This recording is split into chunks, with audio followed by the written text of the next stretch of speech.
Oremos. Grandioso Deus, eterno Pai, Santo Deus, poderoso, Criador dos céus e da terra, nós te damos graças, Senhor, porque o Senhor tem sido presente, Senhor, no meio de nós. O Senhor tem nos alertado de coisas que irão acontecer, o Senhor tem se feito presente, o Senhor tem aberto os nossos entendimentos, meu Pai. E eu te peço, Senhor, que o Senhor esteja, Senhor, no comando de todas as coisas, meu Pai.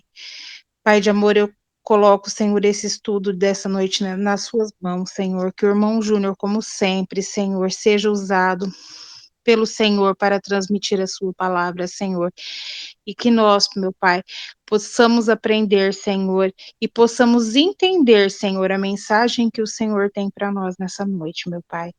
Esteja com cada irmão aqui presente, meu Pai, suas famílias representadas, esteja abençoando cada um, seus lares, meu Pai. Se há algum irmão e que esteja enfermo em nosso meio, meu Pai, envia seus anjos, meu Pai, e esteja restabelecendo a cura conforme a sua vontade, meu Pai. Se há algum pedido de oração também, meu Pai, vá de encontro à necessidade de cada um nessa noite, meu Pai. Esteja com os nossos irmãos em Cristo, meu Pai, cada um nos seus lares, meu Pai e suas famílias. Abençoe os nossos irmãos, abençoe os nossos familiares, meu Pai. Pai de amor, eu quero te agradecer pelas suas misericórdias, meu Pai, que se renovam a toda manhã, meu Pai. Esteja conosco, meu Pai, nos abençoe e nos guarde. Essa é a oração que eu faço no nome santo do seu Filho Jesus. Amém. Amém. Amém. Amém. Que a graça do Senhor Jesus, que o amor de Deus e que a comunhão do Espírito seja com todos nós nessa noite, para a honra e glória do seu santo nome. Bendito seja o seu santo nome, antes de todas as eras e para todo o sempre, mediante Jesus Cristo, nosso Senhor. O texto inicial da mensagem desta noite, dando continuidade à nossa série Preparação para a Crise Final, no nosso tema que nós iniciamos agora, que é sobre o Êxodo, a perspectiva do Êxodo, né? Isso, tipo e o antítipo do Israel antigo e o Israel espiritual desses últimos dias e as lições do Êxodo para o remanescente hoje, nos dias finais. Esse texto, dando continuidade a esse tema, da tipologia do remanescente dos últimos dias, encontra-se em 2 Tessalonicenses, capítulo 2, versos 2 ao 7. É um texto bastante conhecido. 2 Tessalonicenses, capítulo 2, versículo 2 ao versículo 7. Está escrito: aqui não vos demovais, você não mude a sua mentalidade facilmente, não mude o pensamento facilmente, também não precisa se perturbar, quer por espírito, por algo que você sinta, quer por uma palavra que você tenha ouvido, ou estou aqui parafraseando Paulo, é isso que está querendo dizer, quer por uma epístola que você tenha recebido, a primeira epístola, de Tessalonicenses. Como se procedesse de nós, Paulo diz, supondo tenha chegado o dia do Senhor. Paulo estabelece aqui alguns requisitos prévios para que nós possamos entender quando então haveria de chegar o dia do Senhor. Ele diz: ninguém de nenhuma maneira vos engane, porque o dia do Senhor não acontecerá sem que primeiro venha a apostasia. Já como nós estamos falando aqui de paralelos, de tipologias do antigo Israel do passado para o Israel agora dos últimos dias, mais uma vez nós vamos ter aqui a apostasia. A apostasia que está para aquelas palavras de ontem que nós vimos lá de 2 Coríntios, quando Paulo fala sobre o desagrado ao Senhor. Isso foi apostasia. Então Paulo usa outro nome aqui, apostasia. Apostasia é passar para o outro lado. Esse passar para o outro lado seria algo tão profundo, tão gigantesco, tão grotesco, espiritual, que revelaria o chamado homem da iniquidade. Quando nós estudamos lá Apocalipse capítulo 13, nós aprofundamos bastante esse termo aqui, homem da iniquidade, o ministério da iniquidade, não foi mesmo? E nós vimos qual era o sentido do homem da iniquidade ser o homem da iniquidade. Nós então descobrimos a maior de todas as características do anticristo. sei se os irmãos lembram disso, mas nós descobrimos aqui, quando nós vamos no texto original grego, nós descobrimos realmente qual é a maior de todas as características do anticristo. Como nós podemos identificar o anticristo? Ele é o homem da iniquidade. Paulo usa esse termo aqui. É aquele que erra o alvo. Ele desvia-se do caminho da retidão. E ele é o chamado iníquo.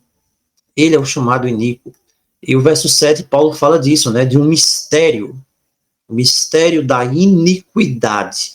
Aqui Paulo vai usar a palavra específica, anomia, de anomos. Do outro texto aqui, no versículo 3, Paulo fala que ele é o homem do erro. É o homem do erro, é o hamartia. É o erro, aquele que não tem parte, que está errado. Ele está errado, ele se desviou do caminho da retidão, ele se desviou, violou a lei de Deus. Só que esse termo hamartia aqui, em 2 Tessalonicenses, capítulo 2, versos 3, ele tem múltiplos sentidos. Os principais sentidos, antes até de desvio da lei, é errar o alvo. Porque o pecado é errar o alvo. Tanto que tem algumas versões que substituem pecado, a palavra pecado, por erro. É um erro, então, é não acertar o alvo. Mas, aqui no versículo 7, Paulo vai deixar claro qual é o sentido do errar o alvo. Porque errar o alvo pode se tornar uma coisa um tanto quanto genérica. Eu simplesmente poderia identificar o anticristo aqui como sendo uma pessoa, ele erra o alvo, ele já é errado, o anticristo é tudo que é ruim, então ele vai fazer tudo que é errado. Eu poderia encaixar na personalidade do anticristo qualquer outra coisa, qualquer coisa ruim, e não a principal de todas as suas características. Quando nós estudamos lá Apocalipse, nós falamos dessa característica principal, que é a principal característica do anticristo. Interessante que hoje as pessoas não percebem isso.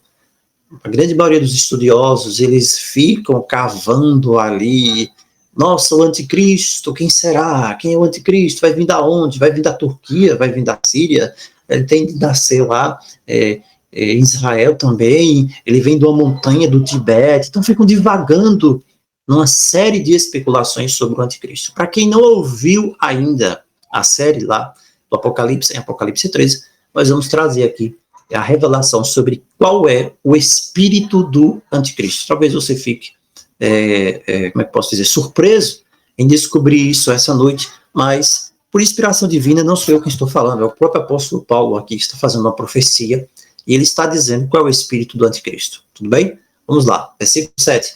Paulo diz que o anticristo ele trabalha em um mistério. É um musterion. Interessante que a gente já fez essa ligação do musterion aqui com o musterion lá da besta também. A besta tem um nome que é um musterion, é um mistério lá. Então esse nome da besta é a marca que ela tem em si própria. É uma designação, é uma característica central lá da besta de Apocalipse 13. Nós não vamos poder entrar nesse assunto agora porque não faz parte aqui. Mas qualquer um dos irmãos pode ouvir os áudios lá em Apocalipse 13 que estão nesse canal. Então, Paulo fala que existe um musterion da iniquidade. Um musterion. Mais uma vez, algo escondido, algo secreto. Os antigos mistérios. E a iniquidade aqui, ela está relacionada ao anomos, a anomia.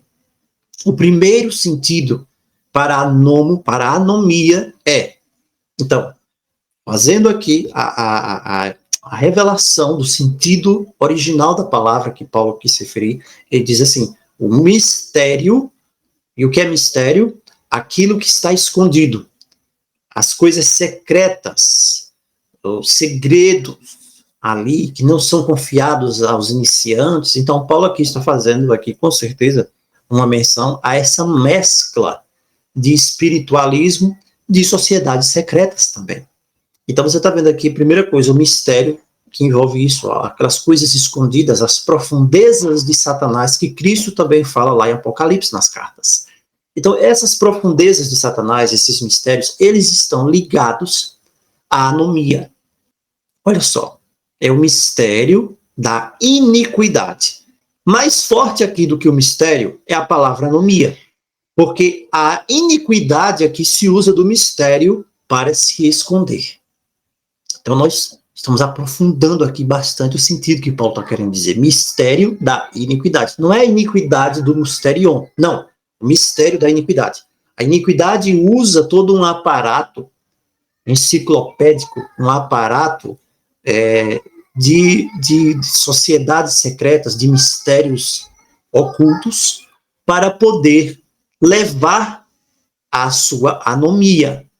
Então, o que significa anomia? Bem, nós vamos saber o que é o mistério da iniquidade agora do anticristo. O trabalho do anticristo é esse aqui. É o mistério da iniquidade. A palavra anomia, o primeiro sentido dela, na verdade, ela tem 4 ou 3 variações aqui, mas vamos dizer a mesma coisa. Não tem outro sentido aqui. A anomia é a condição daquele que não cumpre a lei. Você já parou para pensar nisso? Então, o mistério daquele que não cumpre a lei. Vamos fazer essa transliteração, vamos dizer assim. O mistério daquele que não conhece a lei, não conhece, não respeita. O mistério daquele que transgride a lei. O mistério do desprezo e violação da lei. Olha só que coisa. Paulo está falando aqui.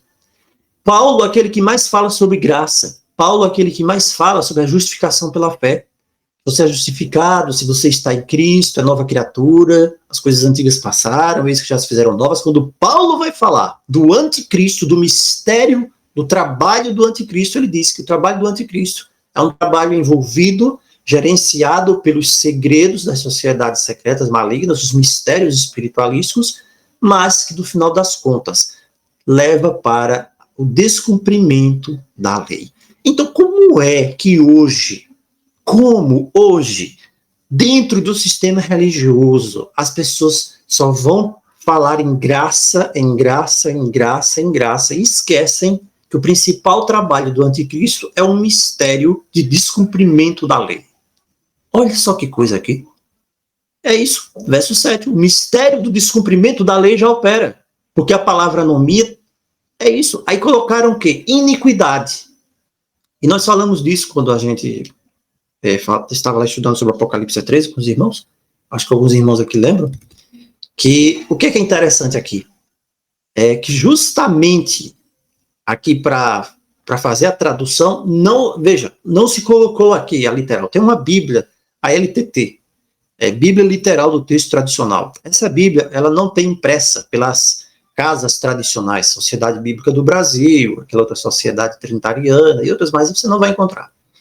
Ela é um trabalho, vamos dizer assim, particular. Você pode encontrar ela, você pode baixar ela em PDF, um trabalho fantástico. Esqueci o nome da pessoa que fez o trabalho com ela. E você pode imprimir e encadernar. Justamente aqui, segundo a Tessalonicenses 2, eu acho que das que eu conheço, uma das poucas, que você vai encontrar a literalidade do que Paulo escreveu. Mistério do descumprimento da lei já opera. Paulo está dizendo que na época dele, esse mistério aqui é coisa do anticristo. E aguarda somente que seja afastado aquele que agora o detém. Agora você vai ficar, quem sabe, mais ainda impactado quando Paulo chamar o iníquo, que é o anticristo, de iníquo. Agora, por que esse nomezinho iníquo? Por que esse nome, até ruim de falar, de pronunciar, iníquo? Quem tiver a língua presa não consegue falar. E então Paulo vai dizer, então será, de fato, interessante que as pessoas se debruçam tanto, né, nisso aqui, aguarda, verso 7, né, o mistério da iniquidade, ninguém diz o que é, a iniquidade aqui, diz só que é iniquidade. Então, na mente de quem está ouvindo isso aqui, as milhares de pessoas, milhões de pessoas vão ouvir uma mensagem sobre 2 Tessalonicenses 2, ele vai ouvir mistério da iniquidade, vai pensar, iniquidade é o quê? Tudo que não presta. E realmente está certo. Iniquidade é tudo que não presta, é pecado. Mas só que especificamente a palavra iniquidade aqui, ela não deveria estar aqui. O correto seria o mistério do descumprimento da lei. Que lei? A lei de Moisés? Claro que não, a lei de Deus. Claro que Paulo está falando aqui de lei de Moisés, coisa nenhuma, de circuncisão, coisa nenhuma. Paulo está falando da lei de Deus. Ok, ainda não é tudo.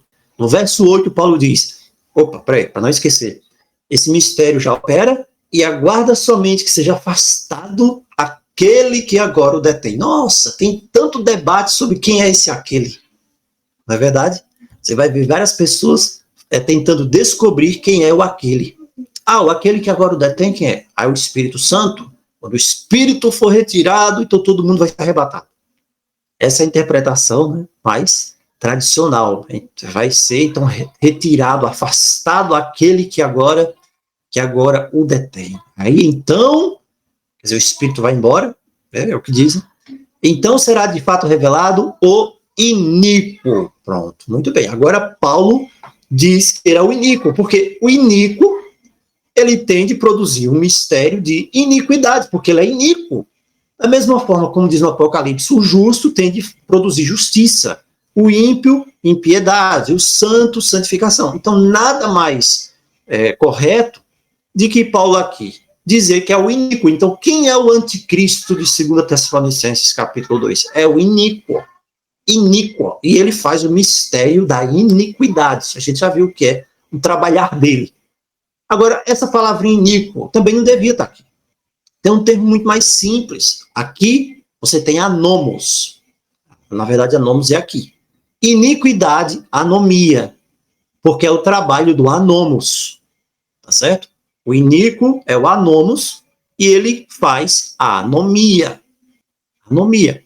Então, o iníquo aqui, na verdade, Paulo diz, será revelado o anomos. Qual é o sentido da palavra anomos?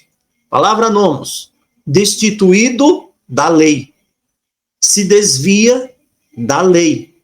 Outro sentido. Desrespeita a lei. Desprezador da lei. Então, irmãos, fica muito claro saber quem é o anticristo. O anticristo, quem está dizendo aqui é Paulo. Se você não acreditar no que eu estou dizendo, procura uma concordância no Strong, tá bom? Lá na concordância Strong, você vai encontrar lá, falando disso, lá o anomos, a palavrinha que Paulo usou aqui. Então, o anticristo é aquele que se desvia da lei, que desrespeita a lei. Que lei? A lei de Moisés? Claro que não. Claro que não. Que lei de Moisés que nada? A lei de Deus. A lei de Deus. E agora vem outra coisa mais assustadora. Quem sabe, não sei se as pessoas aqui não vão gostar de ouvir. Mas, qual é o espírito do anticristo? Eu preciso falar isso. Porque está na palavra. Qual é o espírito do anticristo? O espírito do anticristo é o mistério da iniquidade. Então, sempre que você vê alguém, você vê um sistema religioso, um camarada lá, com a Bíblia debaixo do braço, sendo está pregando, falando de Deus, e ele diz assim, olha, irmãos, nós não precisamos obedecer à lei de Deus. Espera aí. Entre a conversa desse cidadão, quem quer que seja, e entre alguém inspirado por Deus, que escreveu aqui, Paulo escreveu sobre amor, escreveu sobre fé, escreveu sobre justificação pela fé, o maior tratado de justificação pela fé do mundo, está lá em Romanos. Então, quem escreveu isso aqui foi Paulo. Tá bom? Foi Paulo quem escreveu, e Paulo está dizendo que o iníquo é o desprezador da lei de Deus. Paulo podia usar outra palavra aqui para o iníquo, não podia? Para o anticristo? Podia dizer aqui, então será revelado aquele que não é justificado pela fé. Olha aí, ficaria bem interessante. Então, o anticristo é aquele que é contra a fé. Pronto, ficaria bem simples. Mas Paulo diz, o iníquo, ele é o anticristo, ele é aquele que despreza a lei de Deus. E esse aqui é quem o Senhor Jesus matará com o sopro da sua boca. Então pronto, está aqui, o anticristo está aqui. Bem claro. Então qualquer pessoa também que tem o mesmo espírito hoje, se levante contra a lei de Deus, que vem com aquelas histórias mentirosas, você não precisa obedecer à lei de Deus, não. Você vai para o céu de todo jeito, você pode desobedecer a Deus, o que importa é a fé, justiça pela fé, claro que importa, você é salvo pela graça. Você não é salvo por lei de Deus. A lei de Deus não salva ninguém. A lei de Deus não salva ninguém. Você é salvo pela graça, pela fé, pelo sangue de Jesus Cristo. E isso te habilita para que você obedeça a Deus. Porque senão, para que Jesus veio morrer na cruz? Se não foi para levar você a ser padrão divino, a obedecer a Deus. Porque senão, continua todo mundo do jeito que estava, no pecado, desobedecendo a Deus. É só ler o livro de Romanos. Então está aqui, claro, Paulo falando do iníquo, que é o anticristo, que é o desprezador da lei. Você pega a Bíblia LTT, baixe ela, você vai ver lá, claramente, falando que esse é o desprezador da lei de Deus. Então tenha cuidado quando alguém despreza a lei de Deus. Tenha cuidado quando alguém diz que você vai para o céu desobedecendo a Deus, voluntariamente. Por quê? Quem tem esse espírito aqui, quem vai estar ministeriando isso no fim dos dias, que Paulo chama mistério da iniquidade, da anomia, é o anticristo. Eu acho que ninguém quer ter parte com ele aqui, não é verdade? Então, tudo isso aqui que nós estamos falando tem a ver com apostasia. E Paulo diz que isso é apostasia. Pergunto, sistema religioso hoje, no geral, mais uma vez, pode ser que alguém não goste do que eu falo. Sistema religioso hoje, no geral, está apostatado ou não? É claro que está. Mas é claro que está. Porque Paulo diz, primeiro vem a apostasia. Ele vai dizer o que é apostasia. E Paulo acabou de falar aqui o que é apostasia. Então, irmãos, entre a conversa de fulano de tal, pastor Beltrano, Cicrano, sei lá, para mim não significa nada. Não tem valor nenhum se vai contra o que está na palavra de Deus. Então, isso aqui tem a ver com Israel espiritual dos últimos dias. Se você quer ser Israel espiritual dos últimos dias, não ande na apostasia. Ah, mas eu leio a Bíblia, mas eu faço isso. Tudo bem, mas Deus quer tirar você da apostasia. Porque você pode estar dentro de um sistema apóstata. Claro que pode. Você pode estar dentro do sistema apóstata. Agora, vamos ter humildade. Vamos ter humildade. Quem me salva é Cristo. Quem diz as normas, quem diz como é que a salvação foi feita, quem determinou a salvação foi Deus. E Deus determinou que no céu dele, que é dele, ninguém entra na sua casa sem você quiser. Ninguém entra na sua casa sem você deixar. É por isso que tem uma porta na sua casa, não é verdade? Tem uma porta na sua casa bem fechada, aí você fecha, porque senão qualquer um entra. E você só entra na sua casa que você quer, para ser bem recebido. Da mesma maneira, o reino de Deus não é a casa da mãe Joana, que entra de todo jeito e faz o que quer. Só entra quem cumpre os padrões divinos. O padrão é divino. Não é eu que determino. Não é o bispo fulano, não é o pastor fulano, não é o padre ciclano que vai determinar. É Deus quem determina. Então as pessoas esquecem isso. As pessoas são levadas a pensar que é do jeito que eu vou fazer na minha boa vontade, assim. Tá bom, enquanto você não conhece a verdade, Deus pode considerar a sua boa vontade. Agora, a partir do momento que você conhece a verdade, Deus diz, saia da apostasia. Porque apostasia é apostasia. Então a igreja começou a cair nisso, como nós já vimos, através daqueles dois baluartes que caíram, que não conseguiram vigiar bem, sobre a personalidade de Deus, a unicidade de Deus, esqueceram daquele baluarte lá, o inimigo foi e jogou uma tela preta por cima e cadê o baluarte? Sumiu. Depois o outro baluarte, apontando para o poder criador desse Deus, jogaram também por cima. E as igrejas estão dormindo nisso hoje. Estão dormindo. Aí eles vão procurar cada coisa sem pé nem cabeça, cada explicação sem pé nem cabeça para justificar. Tem muita gente sincera fazendo isso. Mas tem muita gente que, a partir do momento que a pessoa tem a oportunidade de conhecer a verdade, ela rejeita, ela perdeu a sinceridade dela ali. E isso aqui levou Israel espiritual, igreja primitiva, os movimentos de reforma da Idade Média, levaram eles a se juntar com Babilônia. Então, se conformou com os costumes, com as doutrinas de Babilônia espiritual, se torna Babilônia também. Não tem como. Agora, a questão hoje é que não existe mais Babilônia espiritual aos olhos das pessoas. A questão hoje é que todo mundo está numa fé só. E por isso existe o movimento ecumênico. Porque o movimento ecumênico, ele tenta eliminar essa história de especificidade do povo de Deus. O povo de Deus remanescente não pode ser remanescente mais. Ele teve o tempo todo, durante os séculos, os milênios, não se misturando. Mas agora, nos últimos dias, o movimento ecumênico quer fazer com que o povo de Deus que não se misturou, se misture. E para isso vai ser um monte de argumento bonito, um monte de argumento interessante e tal, aquela coisa toda. E quem resistirá? Você resistirá? Ou você vai cair naquela velha conversa, não, mas o que tem? Tá todo mundo junto, o importante é o amor, o importante é todo mundo estar ali, falando de Jesus, o amor ao irmão, porque senão existe... Nossa, eu vi tanto isso uns dias atrás aí. Nós ouvimos tanto isso, não é, irmão Cláudio Ivan, Elisama Machado de Lira, sabe bem do que eu estou falando aqui. Eduardo sabe bem do que eu estou falando, a experiência que nós tivemos aqui. Não, o que importa é o amor ao irmão, porque se não tiver o amor ao irmão, não adianta nada. Não, o amor ao irmão, como? Para Deus não funciona dessa maneira. Para Deus não funciona. Não funciona isso. Amor ao irmão para desobedecer a Deus. É esse o tipo de amor. Para desobedecer, para estar todo mundo junto ali numa panelinha, feliz desobedecendo a Deus. É esse o tipo de amor que se propaga hoje. Mas Deus não está interessado nisso. Então, lá no Egito, eles mantiveram. Qual foi o dia que vocês acham que quando Israel estava no Egito, na escravidão do Egito, qual era o dia que eles ali paravam, que o Egito parava para fazer as oferendas, a adoração? Qual era o dia que os egípcios adoravam? A divindade do Egito ali, uma das principais divindades do Egito, era Akenaton. E você viu, quando a gente estudou sobre a questão das divindades pagãs, que o sol estava ali já no Egito. O Egito foi fundado pelos descendentes de Caim. Caim foi o primeiro adorador do sol. O primeiro adorador do sol foi Caim.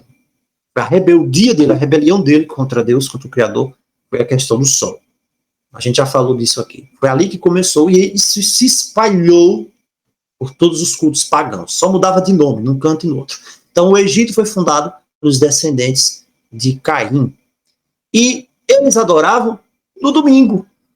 Olha só que coisa. O dia de adoração do culto pagão egípcio principal era no domingo. Então, Israel estava ali trabalhando como escravo, ali no Egito, todo dia. Quando chegava no domingo, era o dia que o Egito parava para adoração. Israel estava trabalhando como escravo também. Era o dia principal. Então, eles estavam adorando a criatura ao lugar do Criador.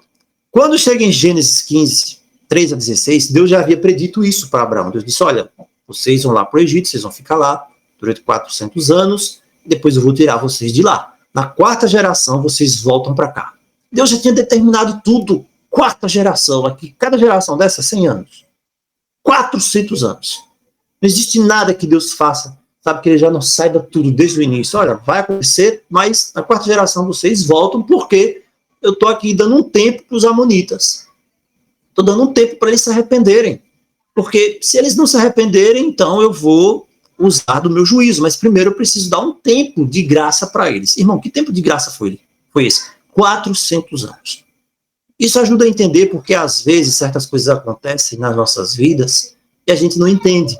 E aqui nós vemos Deus permitindo que Israel, por alguns motivos, não era esse o único motivo, passe 400 anos ali no Egito, uns 200 anos de escravidão, basicamente, mais de 200 anos de escravidão, porque Deus estava dando tempo para os amonitas mudarem de vida. E os amonitas, no final das contas, não mudaram de vida. Eles não mudaram de vida. Deus deu tempo para eles e eles não mudaram de vida. Então você vai ter aí umas 6 a 7 profecias falando disso, do tempo que o povo de Deus permaneceria nesse cativeiro com Babilônia espiritual. Você tem Daniel 7:25, você tem Apocalipse 11, 2 e 3, você tem ali a profecia dos 1260 anos da supremacia papal. Aí você tem a reforma, então. O interessante da reforma é que a reforma ela começa um pouquinho antes do fim dos 1260 anos, que é a profecia lá de Daniel 7:25, né? Só que esse movimento remanescente, que é para chamar o povo de Deus que ainda está em Babilônia, ele vai se iniciar, preste bem atenção nisso aqui, ele vai se iniciar perto ali dos 30 anos após o período dos 1260 anos. Entenderam? Interessante aqui. Daniel 7:25. Eles estarão ali na mão do chifre pequeno por um tempo, tempos e metade de um tempo. A gente já viu isso aqui. Um tempo, um ano, tempos e metade de um tempo. Então, você tem um período de 1260 anos, que foi o período ali da grande supremacia papal, Apocalipse fala disso, Daniel fala disso. E você tem um movimento remanescente surgindo ali na sequência.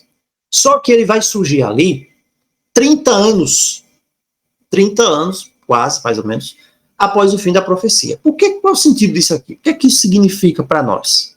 Nós somos estudiosos da profecia, não é isso? Todos nós. O que é que isso significa? Bem, significa uma coisa interessante. Por quê? Quando Israel estava para sair do Egito, eles estavam se preparando para sair do Egito, o que acontece? Os preparativos começaram antes do fim dos 400 anos. Por quê? Porque Deus deu um prazo de 400 anos. É isso? Está aqui em Gênesis capítulo 15, 3 a 16, Deus fala que seriam 400 anos. Ok. Só que, em Êxodo 12,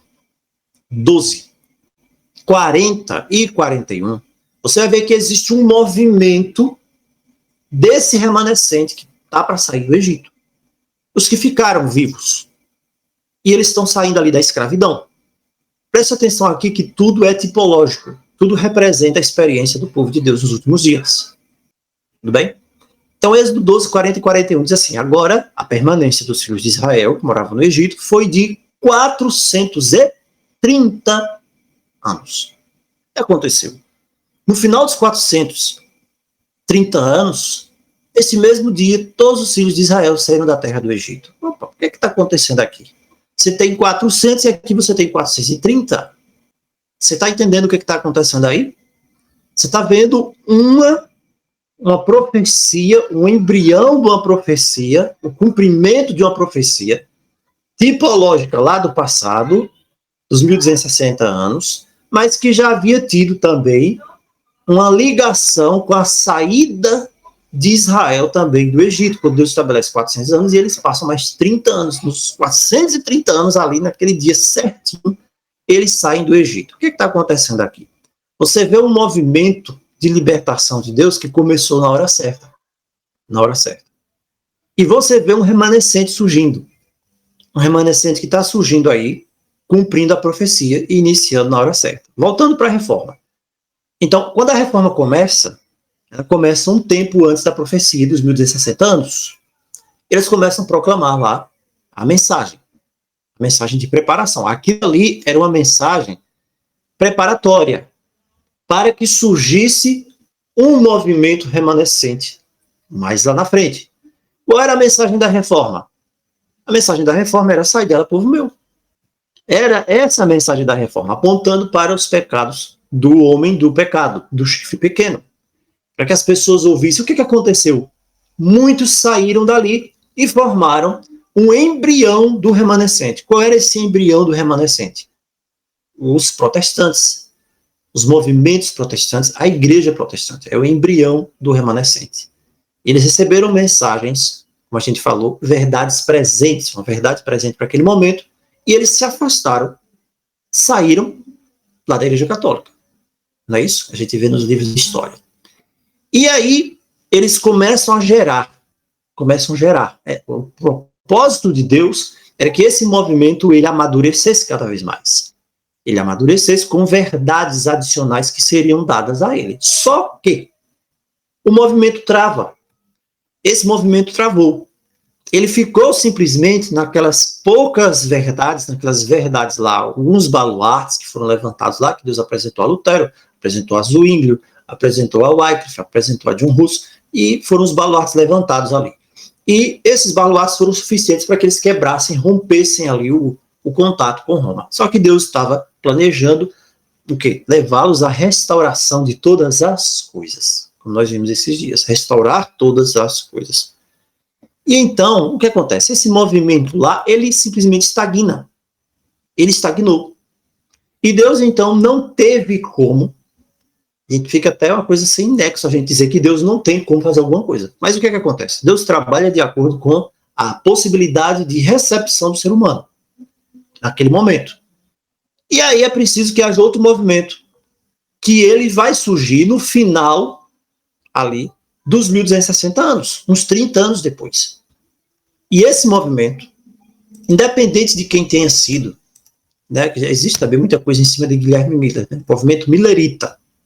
Guilherme Miller é maçom, Guilherme Miller é aquilo outro, bem, isso aí é outra coisa, outro assunto que a gente só vai poder, a gente quem sabe podia falar dele em outros momentos, sobre as limitações das pessoas, sobre os desconhecimentos das pessoas, os erros, os enganos das pessoas. Eles não virão permitir que de alguma maneira Deus estabeleça o seu marco, Deus estabeleça a sua palavra. Por exemplo, Deus usou o faraó do Egito.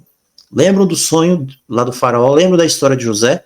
Deus deu o sonho do que ele ia fazer para o faraó do Egito. Quem que o faraó do Egito adorava? O faraó do Egito era crente?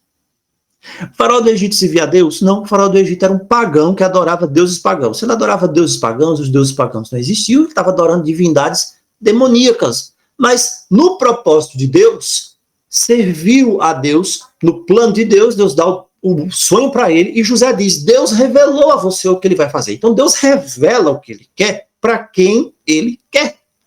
Esse é um dos problemas também que as pessoas tentam pegar a questão da veracidade de uma revelação de Deus de acordo com a perfeição de alguém. Bem, Deus, depois que deu aquele sonho lá para o faraó do Egito, você não vai ver Deus dando outro sonho para ele. Deus não vai dar outro sonho, dar uma revelação, falar com ele normalmente, não. Para um momento específico, de acordo com o plano de Deus, Deus fala com ele. Outro exemplo, Nabucodonosor. Nabucodonosor também era o rei da Babilônia e o sumo sacerdote da Babilônia. Não adorava a Deus. Mas aí Deus vai dar o sonho da estátua para ele. Por que Deus não deu para Daniel o sonho da estátua? Entre ele e Daniel, quem era o mais justo, o mais preparado, o mais puro, o mais santo que adorava a Deus? Daniel adorava a Deus, Nabucodonosor não. Deus dá o sonho para Nabucodonosor. Então, irmãos, nós precisamos ter sabedoria para entender como que Deus trabalha no decorrer da história. Como Deus usa personagens, independente do personagem servir a Deus ou não. Já pensou? Deus olhasse assim, a pessoa não serve a ele, não conhece a ele. Aí Deus diz, não, eu não posso usar esse. Não existe não posso para Deus. Não existe não posso. Ele usa quem ele quer. Ele usa o justo, se ele quiser. Ele usa o ímpio para o propósito dele. Agora, quem o serve é diferente. Quem serve a Deus é o justo, não o ímpio. Agora, mesmo o ímpio, Deus usou Nabucodonosor também, retificando o que eu falei, e disse, Nabucodonosor é meu servo. Ah, meu servo como? Nabucodonosor servia a Deus, ele adorava a Deus? Não, simplesmente eu vou fazer o que eu quero através dele. Porque Deus é onipotente. Tá bom? Então, esse é um ponto aqui, um adendo sobre a questão daquele movimento lá de 1800 e coisa, de 20, 10 e 30, com o movimento milerita ali, que foi o que aconteceu. Então, da mesma maneira hoje, o tempo da graça do mundo, ele não pode chegar ao final sem que os ímpios tenham enchido a sua taça. Que taça? A taça de pecado. Assim como os amonitas lá na época de Israel.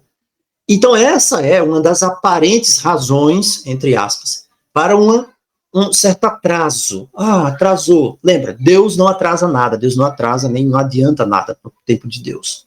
Mas isso explica por quê. Mas por que isso não aconteceu ainda? Deus tem um plano. E esse plano de Deus, ele não está tão claro assim para todos nós, mesmo para os servos de Deus. Ele só fica claro de acordo com o que ele revela. Então, é preciso que as pessoas agora, Apocalipse 18, 1 a 5, eles rejeitem também a última chamada de misericórdia. E então, o dia de graça para eles finalizou. Então, o que é que fica claro aqui? Deus tem uma conta com todas as nações. Para ficar mais claro, Deus tem uma conta com o Brasil. Deus tem uma conta com os Estados Unidos, e ali é grande a conta. Deus tem uma conta com a Rússia, Deus tem uma conta com a China, Deus tem uma conta com todos os países do mundo. E eles vão ter de pagar a conta. Deus tem uma conta com os líderes do mundo, quem foi presidente, quem teve o poder na mão de fazer alguma coisa, deixou de fazer. Nada escapa. E essa conta, o pessoal está lá acumulando. Cada coisa que fazem. A nação está fazendo uma coisa, está acumulando. Bem, e é como se fosse um copo de água. Cada vez que a pessoa ali, a nação, a terra, está fazendo alguma coisa ali, um pecado, ele está subindo ali. Vai chegar um momento que aquele copo de água, aquela taça ali, que está se enchendo de água, que simbolicamente quer dizer o pecado, a iniquidade, vai ter de transbordar. Esse transbordar quer dizer que chegou o momento da vindicação. Deus diz, olha, cuidado para não encher isso aqui. Enquanto se você se arrepender, até esse momento aqui de encher aqui o copo, tudo bem, parou aqui, eu cancelo. Agora, se chegar no ponto aqui de cima e você deixar transbordar e você não se arrepender, aí você vai ter de pagar a conta. Então, quando esse número de Deus da conta atinge um certo ponto, foi o que aconteceu com os amonitas. Deus deu quanto tempo para eles? 400 anos. 400 anos. Disse, ó, ficam aqui, se arrependam. Vocês vivem na pior idolatria, na coisa mais podre de pecado que vocês fazem, sacrifício humano, sacrifício de criança, vocês adoram a demônios, tudo aqui. Vou dar 400 anos para vocês se arrependerem. Mas quando tirar Israel lá do Egito, se vocês não tiverem se arrependido, já era para vocês. É por isso que a gente entende, quando você vê Israel sai do Egito e Deus diz assim, ó, vai lá para aquele povo ali e mata todo mundo. Mata os amonitas. Não tem misericórdia. Agag, dos amalequitas, mata todo mundo. Por quê? Quanto tempo não houve de misericórdia, de graça? E chegou um ponto que eles ali cometeram, vamos dizer assim, um pecado contra o Espírito de Deus. Por quê? Não há mais arrependimento. Não haveria mais arrependimento. Eles estavam totalmente mergulhados num pecado podre, imundo, que cada geração apenas estava ali obedecendo e tendo a matriz de demônios. E aí já entra outros assuntos também, que a gente não vai entrar aqui, como questão de corrupção, de DNA, né, que a gente hoje é tão comum, de gênero e tal. Tudo isso já vi naquela época. Então chegou o ponto, eu disse, olha, acabou aqui para vocês, e eles eram apenas um instrumento, Josué, no caso, Moisés e Israel, um instrumento para levar esse juízo de Deus. Outro exemplo, Faraó. O Faraó, ele tornou-se duro de coração em relação a Deus e ficou rebelde. E ele imergiu Israel na mais terrível escravidão para mostrar o desprezo dele por Deus. Então ele chega num ponto que ele não tem como voltar mais atrás. Por isso que Deus diz, eu endureci o coração de Faraó. Acabou para ele. Acabou. Agora então, já que o coração dele está endurecido, não há arrependimento mais para ele, então pronto, eu vou aqui continuar com ele até o momento que eu quiser, para mostrar o meu poder. Então a gente começa a entender como é que as coisas funcionam. Então o limite da paciência de Deus estava ligado a essa maldade do ser humano, a dureza de coração. Se houvesse uma chance de arrependimento, tudo bem, Deus sabe. Não há mais chance de arrependimento, também Deus sabe. Então Deus está testando hoje, testando o caráter das pessoas individualmente, testando o caráter ali na família, das igrejas e nas nações. Podem ter certeza, quanto mais pecadora uma nação, com exceção de que se Deus tem um plano em preservá-la para alguma coisa futura, as manifestações dos seus planos agora nos últimos dias, mas a nação, seja onde for, vai receber o peso da mão poderosa de Deus agora, nesses juízos dos últimos dias. Podem ter certeza disso.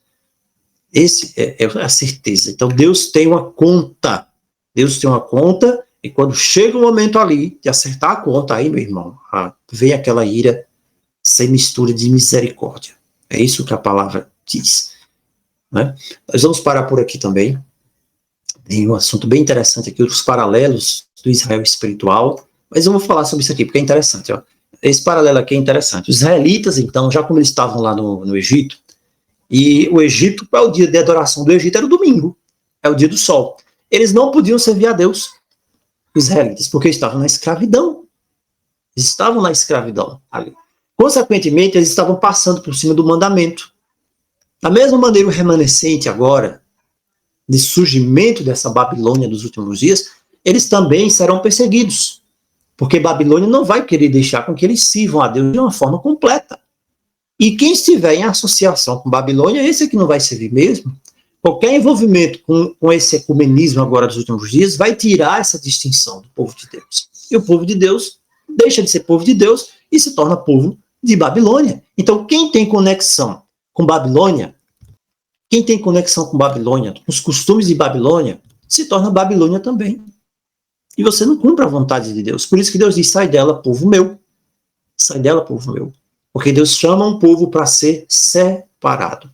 O mundo diz, mistura tudo. Deus diz, separa.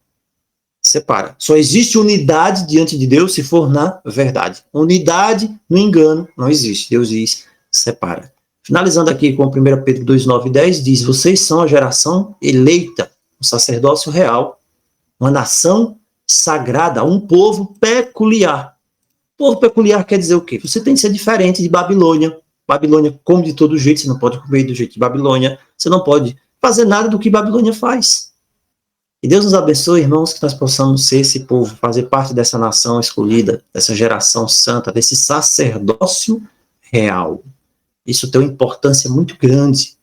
Quando Deus escolhe o seu povo, esse povo tem de ser tudo diferente.